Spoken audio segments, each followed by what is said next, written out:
Have you ever felt that the way we learn, or maybe even, the way society defines success, that it misses something, something profound, something essential to becoming truly you? Oh, definitely. It's like there's this current, right, Yeah. pushing us somewhere, maybe not quite authentic. Exactly. Well, today we're going to try and cut through some of that noise. We're exploring a mind that challenged these very foundations. A thinker who really dared to ask, what if everything we think we know about education, about human flourishing, is actually, well, holding us back? A pretty radical question to ask. It really is. We're embarking on a deep dive into the philosophy of Friedrich Nietzsche. Specifically, we'll be dissecting his pretty searing critique of 19th century German educational institutions and modern culture. That's laid out in his work, Anti-Education on the Future of Our Educational Institutions. A powerful title in itself. It is, but our journey won't stop there. We'll then leap into his more, well, audacious, almost prophetic vision for human flourishing, the path to self-overcoming. And that's drawn from the vivid, very metaphorical landscapes of Thus Spoke Zarathustra. Right, and these two works, they seem quite different in style, don't they? But they're deeply connected. Anti-Education actually comes from a series of 5 public lectures Nietzsche gave. This was in Basel. Oh, interesting. So he was speaking directly to an audience then. He was, and he often positioned himself as a kind of stranger, an outsider looking in, dissecting the German educational landscape with this really keen, critical eye. And remember, he was a classical philologist himself. Right, so critiquing from the inside in a way. Exactly. Then you have Thus Spoke Zarathustra, which Walter Kaufmann translated so brilliantly, that offers a much more metaphorical, poetic articulation of his philosophy. Right. It's much less direct critique, more vision. And that's where we get concepts like the overman. Precisely.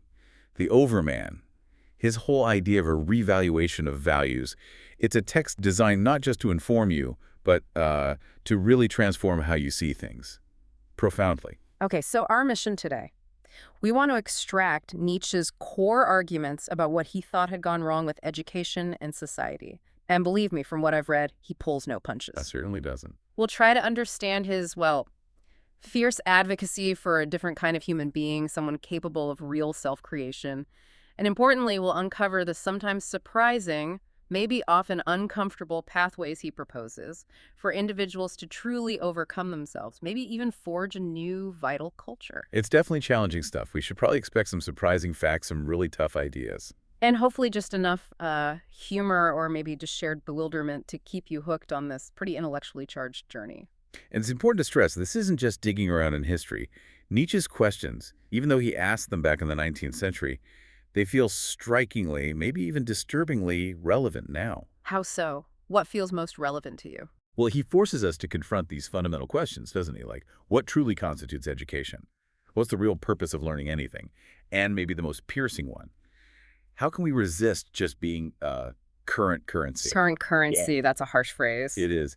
He meant being just a valuable cog in a system that's obsessed with utility, with immediate gain, with keeping us up to date, rather than being deeply cultivated as individuals. His big warning was against prioritizing economic gain over genuine self-cultivation. A cost he thought was enormous. Exactly, a cost that, for him, touched the very essence of what it means to be human. All right, let's dive in then. We're kicking off with part 1, focusing on the sickness of modern education and culture. Nietzsche's really blistering critique from anti-education. And what's quite striking is where he starts. It's maybe surprising. It's right in his own backyard, isn't it, with classical antiquity and scholarship. Yeah, it's a fascinating irony. Here he is, a classical philologist by trade, and he believes his own field, and actually the broader 19th century German Wissenschaft, that term for rigorous academic inquiry across all fields. Wissenschaft. He thought that had become a huge part of the problem. His core argument was pretty stark. Yeah. These institutions were actively distorting, even diminishing, the very ancient forms of life that he believed held the potential to redeem modernity. So the very thing that could save them was being destroyed by the people studying it. That was his view. Yeah. He saw it as a kind of internal rot, yeah. He really captures this feeling with an incredibly potent quote.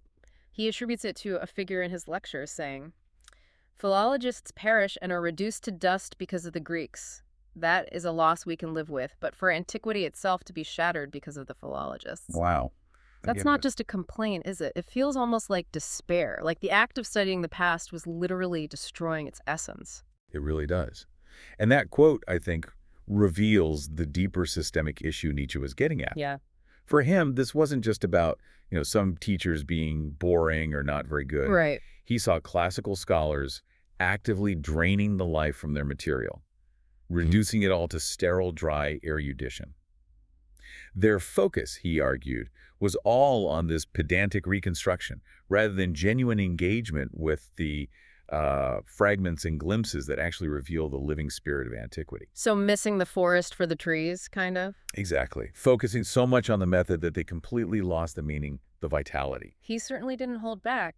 He compares such teachers to those producing, and this is a quote, "at best, little Sanskritists or etymological Roman candles." Chuckles slightly. Roman candles. Yeah. Whose scholarship was nothing more than the hypertrophied swelling of an unhealthy body. That's pretty harsh. It is. And apparently even Emperor Wilhelm II, not someone you'd usually connect with Nietzsche's thinking, seemed to share similar feelings. He supposedly lamented the fanatical scalpel of philologists and its, deadening effects. Huh.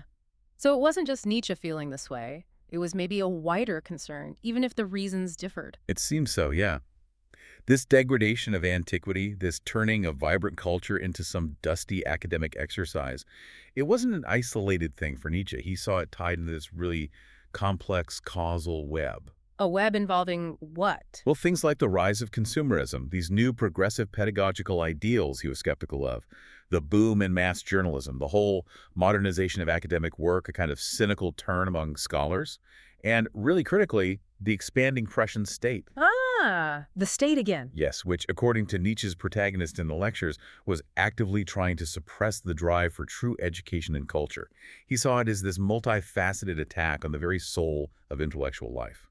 Okay, so the core insight here for Nietzsche seems to be that an education driven just by dry methodology isn't only inefficient, it's actively corrosive. It harms the human spirit, reducing profound subjects to these sterile exercises. It's a profound warning, really, prioritizing reconstruction over actual engagement. Which really makes you wonder today, doesn't it? How often do we see fields of study where the method, the way we dissect and categorize things, accidentally kind of suffocates the living essence of the subject? That's a great question. What does it mean for us when even studying profound history or art or literature becomes just rote learning, lifeless, serving some external goal, maybe often unexamined, instead of inspiring real understanding and transformation? In Nietzsche's critique of philology, that was really just the starting point. He saw that academic decay as a symptom of something bigger, something even more alarming in society. Which what? The relentless rise of, utilitarian education. A trend he believed was fundamentally eroding the humanities and the very purpose of learning itself. Education just for practical use. Exactly. He offered this really sharp critique of the vocational focus that was permeating education, a system driven more and more by what he called national economic dogmas. The focus, he argued, was just relentlessly on utility and gain. And that naturally squeezed out the humanities. By its very nature, yes. It diminished the profound, maybe less easily quantifiable value of the humanities. And this wasn't just him philosophizing. He saw it playing out in the institutions around him with real consequences. Right, and you can see it in the numbers he brings up. He highlights how in Prussia, humanities enrollment in universities actually declined quite a bit during the 1870s. What were the numbers again? It dropped from 60% of the total students down to just over 53.5%. Meanwhile, maths and natural sciences saw a corresponding gain. So it's a very tangible shift, showing where the priorities were heading. Yeah, that's significant. And the prevailing formula of the day, as Nietzsche saw it, was disturbingly simple. Yeah. It was like as much knowledge and education as possible, That's leading not- to the greatest possible production and demand, All right, economics. leading to the greatest happiness. Yep. Simple as that. This formula, according to Nietzsche, just reduced education to acquiring discernment that keeps a person up to date, tells them all the ways to most easily make money. So just being useful, being au courant, as he put it, like valid currency. Exactly like valid currency, constantly circulating, proving your immediate worth in the marketplace, rather than cultivating any kind of inner depth or, soul. That idea of education as currency is really striking. But Yeah. couldn't someone argue, even then, that this focus on utility might still lead to some broader societal good? Even if it wasn't deep learning, Nietzsche seems so much more pessimistic. Oh, he'd argue it's entirely transactional. a transactional approach to intellectual development. He points out this kind of thinking demands rapid education. You need to learn quickly so you can start earning money fast. Makes sense, pragmatically. But at the same time, it also demands thorough enough education so you can earn lots of money. So in this worldview, he says, culture is tolerated only insofar as it serves the cause of earning money. But it is tolerated to that extent. Yes, crucially, that much culture is demanded, but not for its own sake, only as a credential, as a means to an end. Looking bigger picture, Nietzsche warned about a monstrous danger hiding in this trend. What was that danger? He worried about the potential for the masses to simply jump over the middle step and run straight after earthly happiness.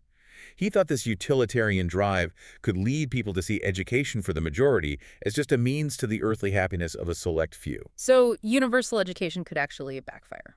He predicted that this pursuit of universal education, driven by utility, would actually weaken education so much that it would lose its inherent privilege, its respect, entirely. It's interesting how that echoes some contemporary critics, isn't it? People lamenting students flocking to pre-professional programs in universities today.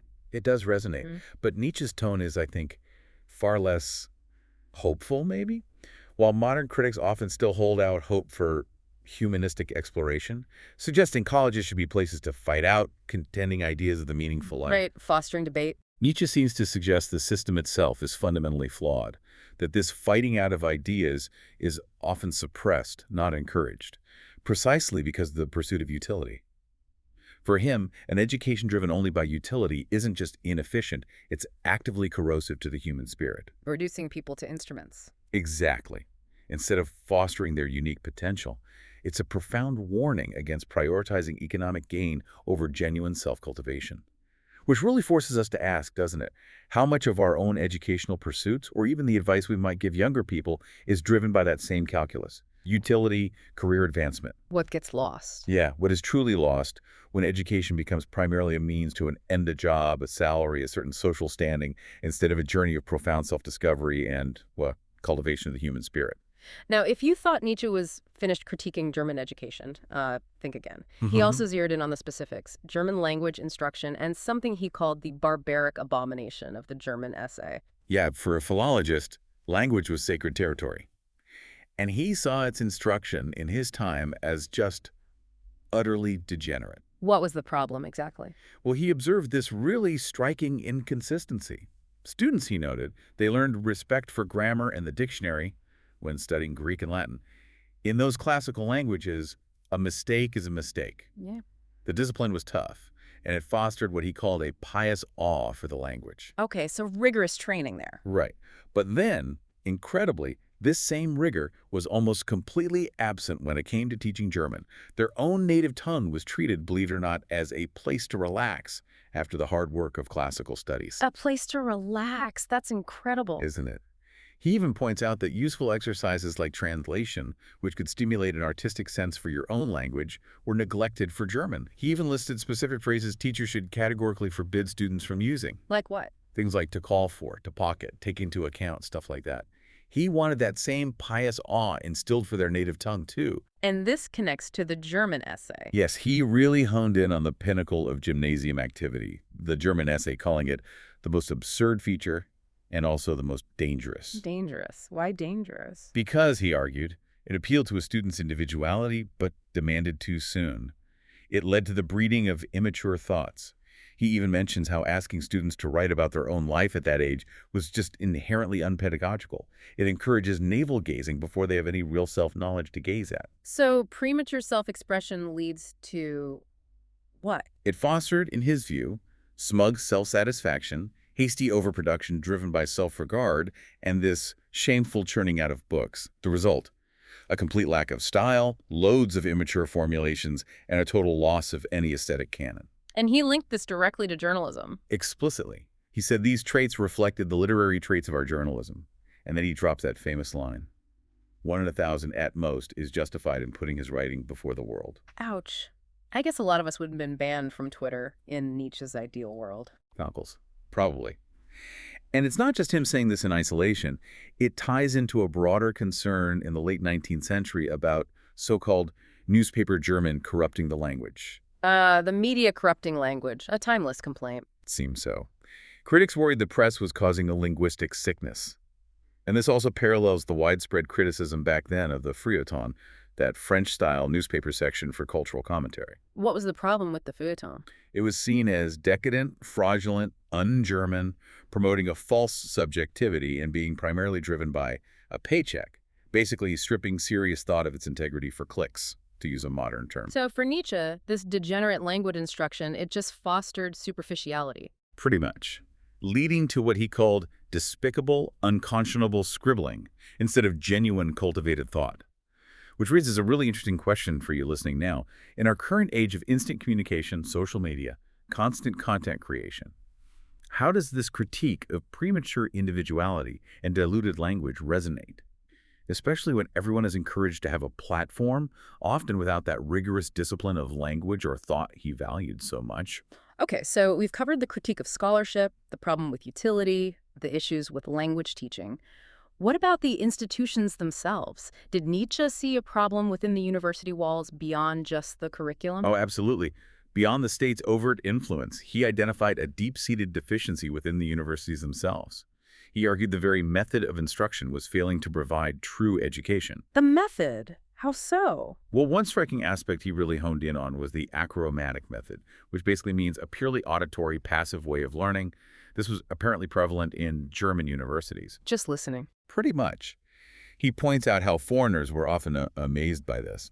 They'd ask things like, how are your students connected to the university? Through the ear, they take part in university life as listeners, purely by listening. It sounds almost absurd when you put it like that. Purely by listening, yeah. It does sound passive. And he elaborates on this. The student can choose what he wants to hear. Mm-hmm. He does not necessarily have to believe what he hears. He can shut his ears if he does not want to hear it all. So, total freedom for the listener. Yes, but this independent-minded judgment of the student, this ability to just pick and choose or tune out, paradoxically, weakened the whole educational process in Nietzsche's eyes. How did it weaken it? Because it undermined any sense of authority, any real active engagement, or the kind of intellectual discipline he thought was crucial. It sounds less like deep learning and more like casually browsing an intellectual buffet. You just pick what looks appealing. So the broader implication for Nietzsche was That by taking away the Greeks and Romans, the classics, along with philosophy and art, universities were essentially removing the ladder you can use to ascend to a true education. the latter. I like that metaphor. It is powerful. Without these foundational aids, he warns, all your erudition will weigh heavily on your shoulders instead of giving you wings to bear you aloft. It just becomes mere data, facts, without the framework, the wings, to lift the spirit and truly integrate that knowledge. And he even speculated, didn't he, that universities focusing just on training specialists, like philologists training future philologists. Oh, yes, he argued that by focusing their philological professorships solely on rearing future philologists, rather than fostering broader humanistic inquiry, they fundamentally betrayed their claim to be true educational institutions. They were just perpetuating this cycle of narrow specialization, not the broad cultivation of the individual he envisioned. This really makes you think, especially now with online lectures, audiobooks, endless curated content. How do we ensure that learning goes beyond just passive reception? That's the challenge, isn't it? He's suggesting true education demands active processing, synthesis, wrestling with ideas, not just consuming them. So what role do disciplines like philosophy and art play? Not just as subjects to learn about, but maybe as the very wings he talks about.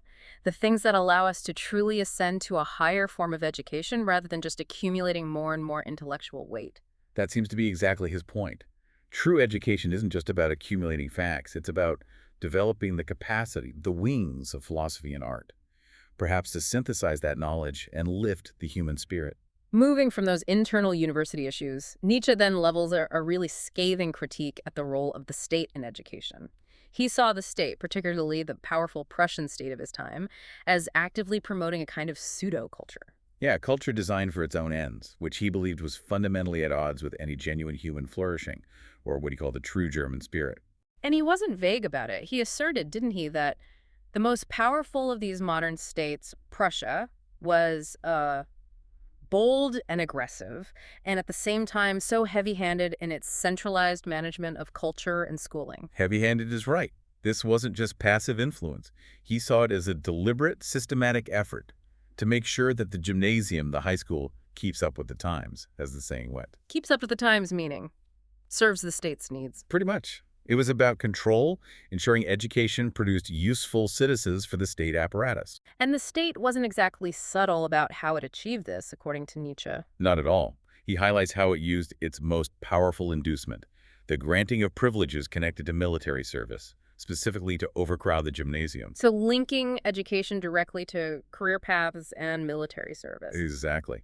Official statisticians at the time apparently attributed the dramatic increase in gymnasium enrollment almost entirely to this policy. It linked higher civil service positions, university admission, and influential military roles directly to getting that gymnasium education. Creating a very clear, very practical path to success. A path that served the state above all else, yes. This connects back to his broader critique of power dynamics. This whole system made the gymnasium less a place of true cultivation and more just a step on the ladder of honor. And he casts the state in a pretty negative role here, a mystagogue of culture. Yeah, a mystagogue like a high priest initiating people into mysteries. He saw the state acting like this, essentially forcing its servants to recognize the state itself as the highest goal and the ultimate reward of all their educational efforts. That sounds almost Hegelian, but twisted. That's exactly what Nietzsche suggests. He provocatively argues this is an appropriation of Hegel's philosophy, specifically the apotheosis of the state. Hegel's idea of the state as the highest expression of ethical life. But Nietzsche saw it twisted to serve mere state power and control, not some higher ethical purpose. And this state-sponsored pseudo-culture, where did Nietzsche think his influences came from? He saw it as significantly influenced by France, interestingly enough, which he considered un-German in its deepest, most fundamental nature. So imitation leading to inauthenticity. That was his argument. He saw this imitation leading to a lying, hypocritical form to German society, media, art, and stylistics, resulting in unoriginal, sort of flabby, sprawling cultural expressions. In his view, the true German spirit, whatever he meant by that, was thus forced into exile, ignored by the system, drowning in state sponsorship. It's a powerful reminder, isn't it, that institutions can often shape culture and education to serve their own interests, not necessarily authentic self-development. Absolutely, which raises that critical question for us today. Where do we see institutions, whether it's government, corporations, maybe even societal groups, shaping culture and education primarily to serve their own interests, rather than fostering authentic self-development and critical thought? Yeah, what does it mean when, as Nietzsche suggested, culture is enlisted in the struggle against foreign enemies, as well as what the philosopher dared to call the truly German spirit? It really pushes you to be acutely aware of who actually benefits from the educational and cultural narratives we consume every day. Okay, after all these heavy critiques of scholarship, utility, language, the state, the university methods, it's natural to wonder, what did Nietzsche actually want? Did he offer any hope? He definitely lamented the lack of genuine educational spaces in his time, profoundly so. But yes, he also glimpsed what could be. He held out hope that true educational institutions could eventually be reborn. Reborn from what? From what he called the true German spirit, though what that precisely entails is complex in his work. But a key insight is his stark declaration near the end of the lectures. It is ever more obvious that we have no educational institutions and that we need them. So, a clear need identified. How did he see the existing ones? He saw gymnasiums as either hothouses of a dubious culture, which he described as a kind of superficial defense against true aristocratic education, or as breeding grounds of a small-minded, sterile academic erudition. Sterile erudition. Yeah, totally disconnected from genuine cultivation.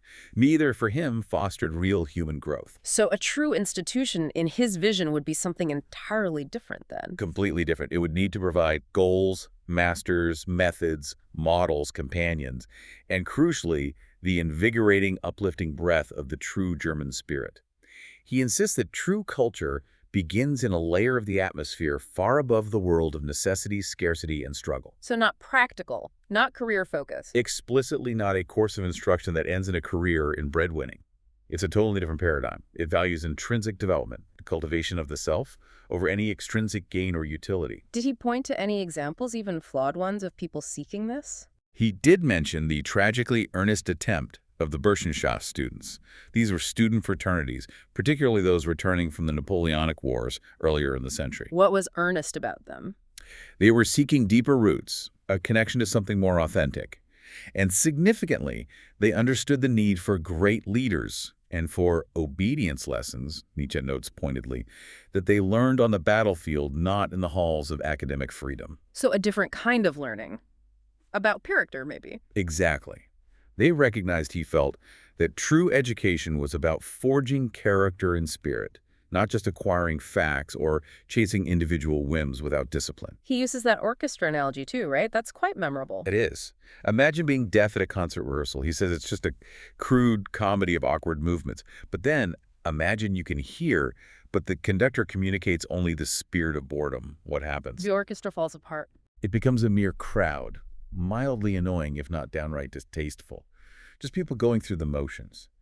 A true education, by contrast, would be like a symphony with a worthy conductor inspiring genuine harmony, elevating the spirit, not just fulfilling requirements. So did he have hope this could actually happen? He expressed a profound hope for a rebirth of such institutions.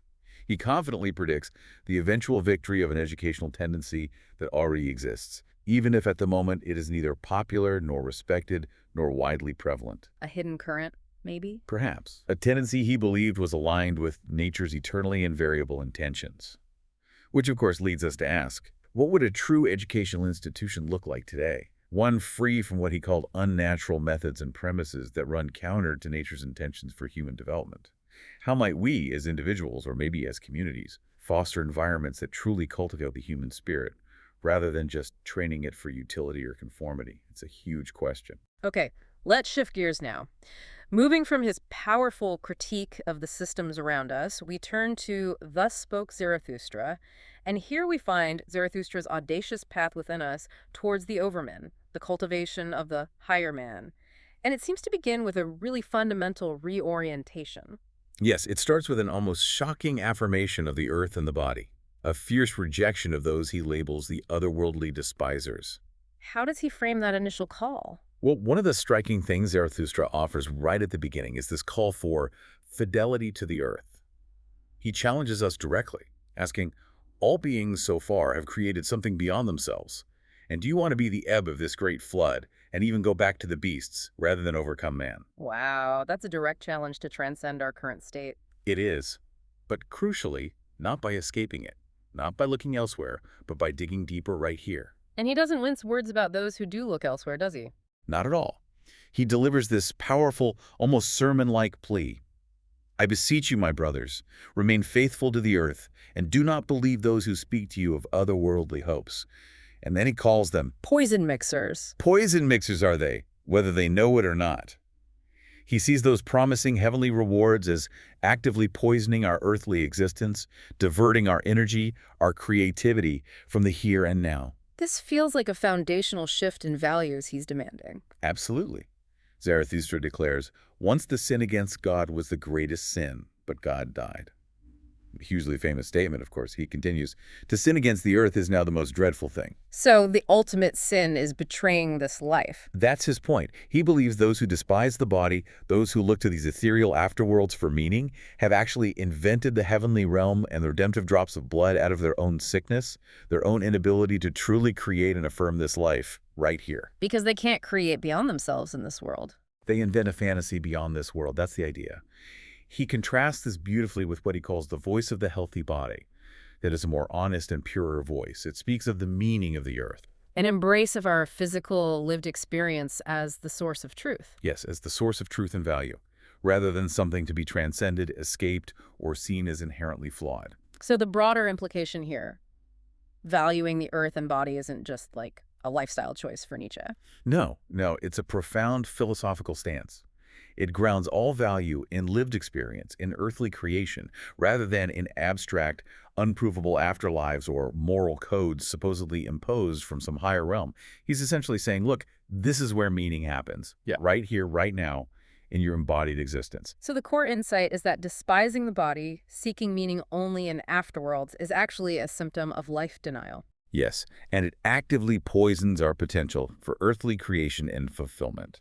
Which really challenges us today, doesn't it? How do our modern ideas about spirituality, success, maybe even wellness sometimes, how do they occasionally lead us to despise or neglect our present earthly existence? Are we sometimes chasing after an idealized, often disembodied version of ourselves or our future instead of fully inhabiting the life we have right now. Okay, so grounded in the earth, Zarathustra then introduces one of his most famous concepts, the three metamorphoses of the spirit. This feels like a map for a journey, doesn't it? It really does. A journey that maybe every seeker in their own way has to undertake. Nietzsche, through Zarathustra, lays out this progression really clearly. So what's the first stage? The first stage is the camel. The spirit is a burdened beast. It's willing to bear much, to take on heavy duties, traditional values. The camel speeds into the desert, accepting these burdens, embodying reverence, maybe even renunciation. So it's about accepting the weight of tradition first, learning the rules. Exactly. Carrying what has been passed down, respecting the knowledge and values inherited. That's the camel stage. And then in that loneliest desert, something happens. Yes. The spirit undergoes its second metamorphosis. It becomes a lion. The lion's purpose is totally different. It's to conquer its freedom, to become master in its own desert. And it seeks out its last master. Its last master, the great dragon called Thou Shalt. This dragon represents millennia-old values, glittering like gold on its scales, proclaiming, "All value of all things shines on me. Verily, there shall be no more I will." Challenging the very idea of individual will. Precisely. But the lion spirit roars back, "I will." It's this powerful assertion of self-mastery, a sacred, no, even today, a shattering of those old tablets of value. So the lion breaks free. It breaks free. But, and this is crucial, the lion cannot create new values. Its power lies only in creating freedom for new creation. This act of taking the right to new values is, as Nietzsche puts it, a terrifying assumption for a spirit used to reverence. It's preying in a matter for a beast of prey. Okay, so the lion creates the space but doesn't build in it. That leads to the third stage. Exactly. The implicit third stage, which is so central to Nietzsche's wider philosophy, is the child. The child is the symbol of innocence, of a new beginning, of play, of self-propelled creation. A fresh start. A fresh start. The spirit, unbound by the old "thou shalt," and now finally free to playfully create its own values, its own meaning. It's the ultimate act of creative will, building something new on the freedom that the lion fought for and won. So the core insight here is this journey of self-overcoming. It requires first bearing the weight, then courageously rejecting the limits to finally become this childlike creator. That seems to be the path, which really challenges you listening. What "thou shalts" are you blindly following in your own life or career? Maybe inherited from culture, family, society. What old values do you need to confront, to break free from, like the lion, just to make space for your own creative will? What does it truly mean to be a lion in your own desert, to assert your "I will" against that weight of tradition, even before you know exactly what new values you'll create as the child? It's a call to some pretty profound self-examination, and maybe some courageous action, too. As Zarathustra paints this picture of the Overman, this potential for human greatness, he also offers a stark contrast. A chilling warning, really. He introduces the concept of the last men. Yes, the last men.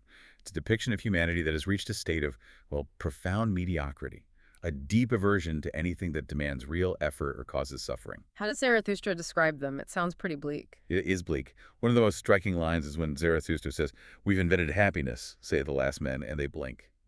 That blink is so dismissive, so small. They've invented happiness, but it sounds like a very shallow happiness. Exactly. They've abandoned any regions where life was difficult because, as Zarathustra says, one needs warmth. Yeah.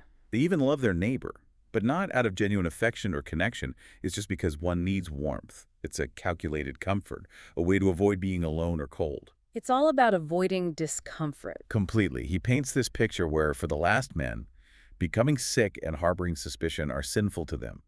One proceeds carefully. Even work is just a form of entertainment, but they're careful lest the entertainment be too harrowing. No challenges allowed. None. They are neither poor nor rich, because both states require too much exertion. It's this vision of utter comfort, total ease, where any real challenge is just avoided. He asks, who still wants to rule? Who will obey? Both require too much exertion. It's a society that has basically opted out of greatness in favor of ease. What's Nietzsche's attitude towards them? Contempt, pity. Definitely contempt. He expresses profound contempt for these small people and their small virtues, their many small abstentions, their many small resignations. Their soil, he says, the ground they live on, is too considerate, too yielding to allow anything truly great or strong to grow. He uses that tree metaphor, doesn't he?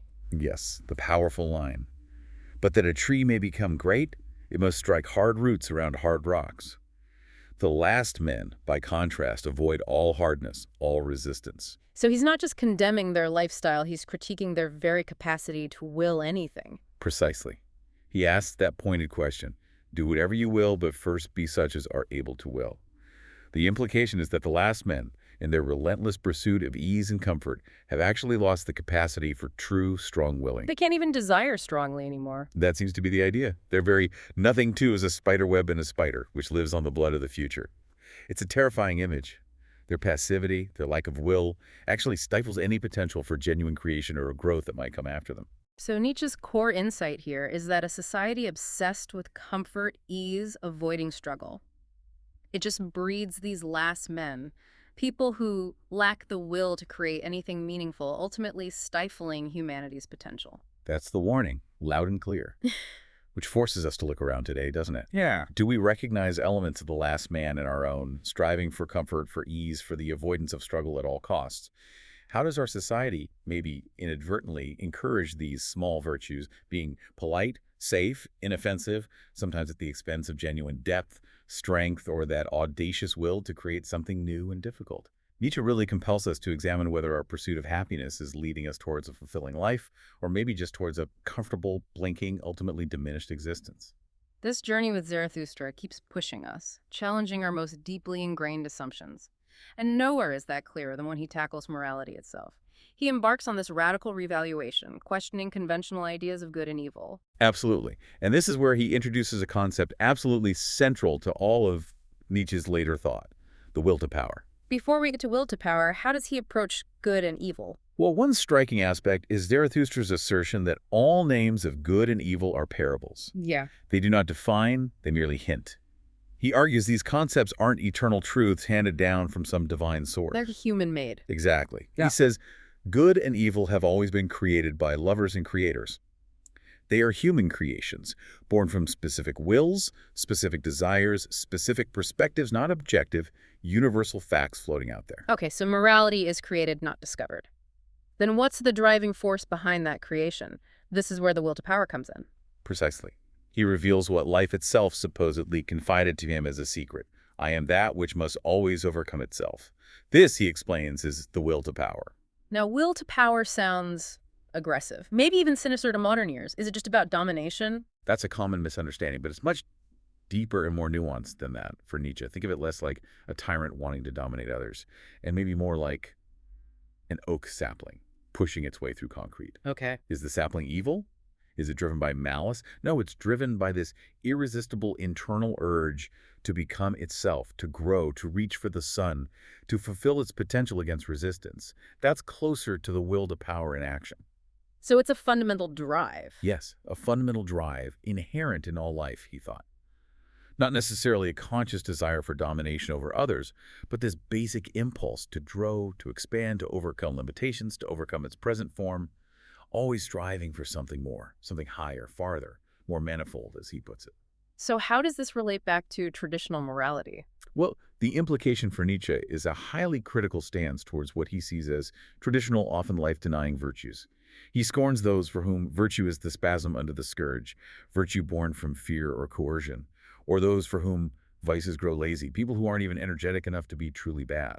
He's looking for something more vital. Exactly. He questions a justice that seems like merely veiled revenge, a desire to punish rather than to create or build. He's searching for a morality that springs from an overflowing of strength, of power, of life affirmation, not from weakness, fear, or resentment, what he famously called ressentiment. This leads into that really provocative idea about selfishness, doesn't it? It does. Zarathustra proclaims selfishness blessed, which sounds shocking, but he's quick to qualify it. He means a very specific kind, a wholesome, healthy selfishness that wells from a powerful soul. A powerful From a powerful soul to which belongs the high body, beautiful, triumphant, refreshing, around which everything becomes a mirror. This kind of self-enjoyment, this vital affirmation of one's own being and power, this he calls virtue. So it's not petty selfishness, it's Yep. creative self-affirmation. Exactly. It's a million miles away from the grasping, resentful selfishness we usually associate with the word. For Zarathustra, it's a creative, life-affirming force that overflows. That is definitely a challenging idea for many of us, given how negatively selfishness is usually framed. He also talks about the lust to rule, though. How does that fit in? Is that just the negative side? It's complex. He describes the lust to rule sometimes as a malicious gadfly, a terrible teacher of the great contempt that can push cities and empires towards destruction, making them cry, "Away with me." So, definitely a destructive potential. Not only destructive. No. He also sees it as something that ascends alluringly to the pure and lonely and up to self-sufficient heights, glowing like a love that luringly paints crimson fulfillments on earthly skies.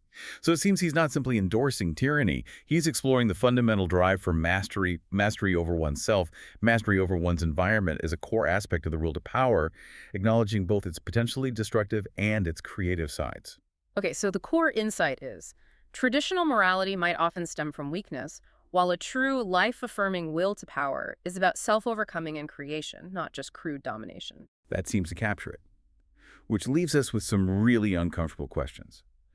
How do our own inherited definitions of good and evil maybe limit our potential for self-overcoming? Could a reevaluation of concepts like selfishness or will to power, understood as this drive for self-mastery and creation, actually unlock a more authentic, creative life? Or does that path inevitably lead somewhere dangerous? Nietzsche basically throws these questions at us and demands we confront them. Okay, so after revaluing morality, Zarathustra issues this powerful call. It's not for comfort, definitely not for ease. It's a call for courage, for fierce individuality, and for active, often difficult engagement with life itself. Yes, it feels like a philosophy for those who are willing to dare, to live differently, to embrace the struggle. How does he frame this call to action? He rejects conventional ideas of peace and work, right? He really does. He exhorts his followers, "You should love peace as a means to new wars, and the short peace more than the long," which is obviously provocative.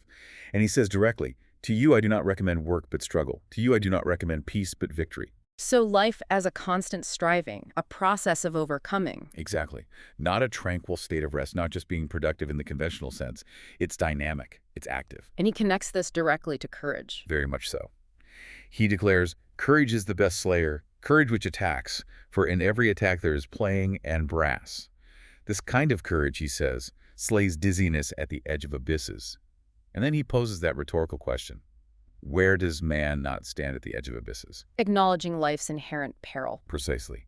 And arguing that true strength comes from confronting that danger head-on, with courage, rather than trying to retreat from it or pretend it doesn't exist. So the broader implication here is a demand for a specific kind of honesty. Yes, an honesty that he describes as hard, strict, narrow, cruel, and inexorable. It's not about being nice, it's about being true, even when it's difficult. He even warns against scholars who are sterile, cold, dried up, and, quite critically, unable to lie. Unable to lie. Why is that bad? Because paradoxically, he suggests they therefore do not know what truth is. For Nietzsche, truth isn't just passively observing facts. It requires the courage to confront illusions, to create meaning, maybe even to be evil in the conventional sense, sometimes to break old rules, old tablets, to forge something new. It's demanding, active kind of honesty. And this connects to self-reliance, too. Absolutely. His emphasis on self-reliance is profound. He tells his followers, if you would go high, use your own legs. Do not let yourselves be carried up. Do not sit on the backs and heads of others. No free rides to the top. None. It's a demand for true independence, not just intellectually, but in every aspect of becoming who you are, refusing to just be a follower or a burden on others. He extends this even to creativity and that tricky concept of egoism again. Yes, to the creators you hire men. He says something quite beautiful. One is pregnant only with one's own child. He urges them to unlearn this idea of always acting for the neighbor. Their own virtue, he argues, demands doing nothing for others in that sense. Why? How does that help creativity? Because in their egoism, he argues, is the caution and providence of the pregnant. It's about fiercely protecting and nurturing that unique creative impulse within you, shielding it from external demands or expectations, allowing it the space and focus it needs to fully blossom. It's the dedication needed to bring something new into the world. And he calls for hardness, too. Yes, that powerful call. Become hard. Creators, he says, are hard. It is blessedness to impress your hand on millennia as on wax, on the will of millennia as on bronze. It's about having the strength and resilience to leave your mark, to shape reality through your will. Okay, so Nietzsche's core insight here seems to be that real growth, genuine creative power, demands this courageous embrace of struggle. It requires uncompromising honesty, radical self-reliance, not seeking comfort or external validation. That sums it up well. Which really challenges you listening. Are you willing to embrace that discomfort, that struggle, for the sake of your own growth, your own creative actualization? What does that courage of hermits and eagles actually mean for your daily life, for the choices you make, the paths you pursue? Can true self-love, that blessed selfishness he talks about, actually be a powerful creative force rather than just narcissism? And are we brave enough to try and embody it?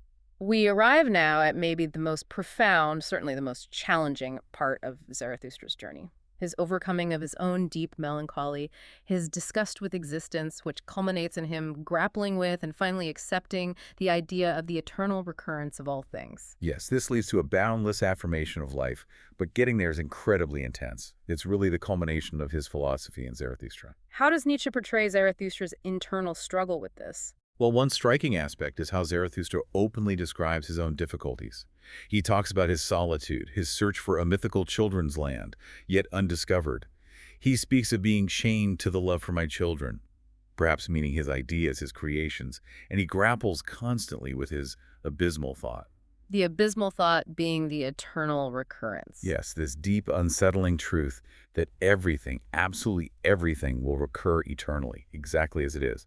An idea he's not yet strong enough initially to fully embrace without being crushed by it. He recounts that really vivid dream, too, doesn't he? The one in the Castle of Death. That's right.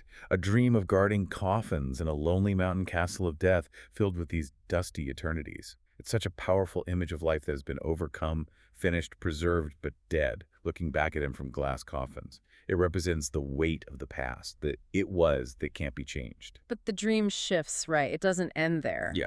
No, thankfully. This somber, heavy vision gives way suddenly to a thousandfold laughter, the laughter of children, angels, owls, fools, and butterflies. This initially frightens and prostrates him, but ultimately it awakens him.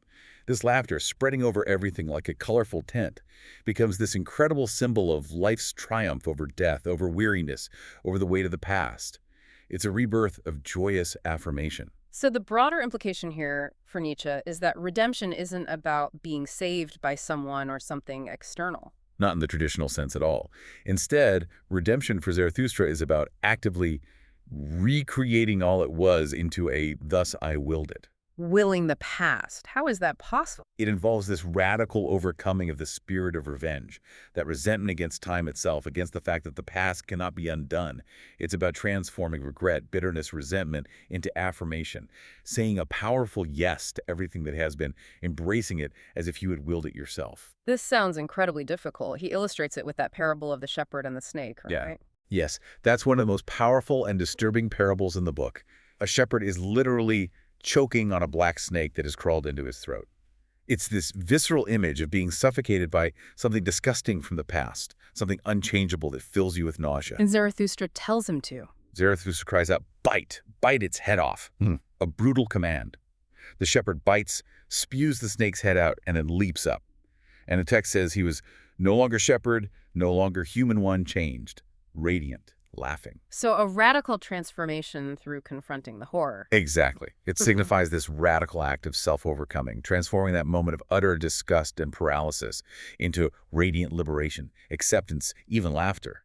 Biting off the head of resentment, perhaps. So Nietzsche's core insight here is that the ultimate affirmation of life culminates in this joyous acceptance of the eternal recurrence. The idea that every single moment, including all the suffering, all the joy, will return endlessly. Yes, and that achieving this requires a radical self-overcoming of disgust, of nausea, of the spirit of revenge against time. It's actually Zarathustra's animals, his eagle and serpent, who articulate the core doctrine most clearly. Everything goes, everything comes back, eternally rolls the wheel of being. All things recur eternally in what is greatest as in what is smallest. It's not exactly a comforting thought, is it? Definitely not comforting. It's deeply challenging to affirm life so completely, so utterly, that you would desire its eternal repetition, including all its suffering, all its mediocrity, alongside all its joy and greatness. And Zarathustra says, joy, however, does not want heirs or children. Joy wants itself, wants eternity, wants recurrence, wants everything eternally the same. And paradoxically, joy wants agony, too. Yes, all joy longs for failures, he says. For all joy wants itself, hence it also wants agony. It's this total embrace of life in its absolute entirety, its light and its shadow, finding joy not despite the suffering, but somehow in the whole package. And how does this monumental journey end for Zarathustra? It concludes with him declaring, "Zarathustra has ripened, my hour has come, this is my morning, my day is breaking, rise now, rise thou great noon." He emerges finally, glowing and strong as a morning sun. The great noon. That's powerful. It leaves us with so much to think about. What does it really mean to say yes to all of life, including the suffering, including this terrifying idea of eternal recurrence? How can we possibly cultivate a laughter like Zarathustra's? A laughter that overcomes the spirit of gravity, the weight of the past, and reclaims our creative power. What is the great noon for each of us? Yeah. It's really a call to a radical, almost terrifyingly joyous affirmation of existence itself. Wow, okay.